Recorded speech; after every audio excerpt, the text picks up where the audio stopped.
I'm here for, I don't know, the 10th or 11th time in visiting China. Today we went to a wonderful Buddhist temple and ate noodles and mooncake. Tourists were happy to arrive at Shanghai North Bund International Passenger Center cruise terminal in Hongkou District. They were passengers aboard the first cruise for inbound travelers in China, the China Discovery Voyage.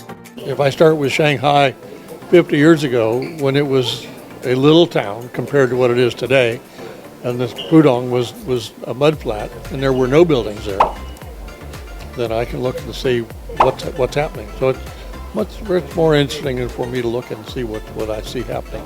Operated by Viking Cruises, the luxury cruise liner Viking Yidun will take inbound travelers to coastal destinations such as Zhoushan and Wenzhou to visit local markets and beaches, and to Xiamen to explore the intangible cultural heritage of Chinese stone carving.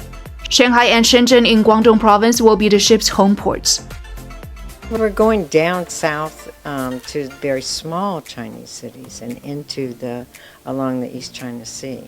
So I'm really curious to see how that is, because I've been in Hong Kong and Shanghai and Beijing before. So it's really neat to come back 20 years later and see all the differences, but never to the small towns. So that should be really interesting. We're looking forward to seeing something other than the big cities. We want to see what it's like in the countryside. And we're very impressed with all of the greenery, all of the trees and flowers, and how well trimmed and arranged everything seems to be. I just wish we could get out in it. At the port, booths featuring Chinese paper cutting art, wood carving, and other forms of intangible cultural heritage were set up, showcasing the charm of ancient Chinese craftsmanship. Running from September to November 2024, Viking Cruises will offer 8 trips on the route. Viking Yidun, which was delivered in 2017, has 465 cabins with capacity for 930 passengers.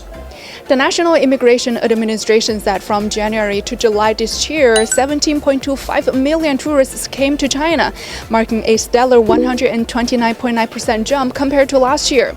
Estimates show these tourists contributed to over 100 billion yuan to the economy. Where did all that cash go? On average, foreign tourists are spending approximately 3,500 yuan per day. What are they buying? According to the China Tourism Academy, apart from their long, hard travel expenses, these visitors are major spenders. Shopping gobbles up about 25% of their budget, followed by hotels and then restaurants and bars. And of course, there is also transportation and other forms of entertainment. Because now we're in China, and we have Chinese food, we have Chinese staff, and it's a totally different experience. And I guess for China now, it's more interesting with inbound, and we're doing hard work on that.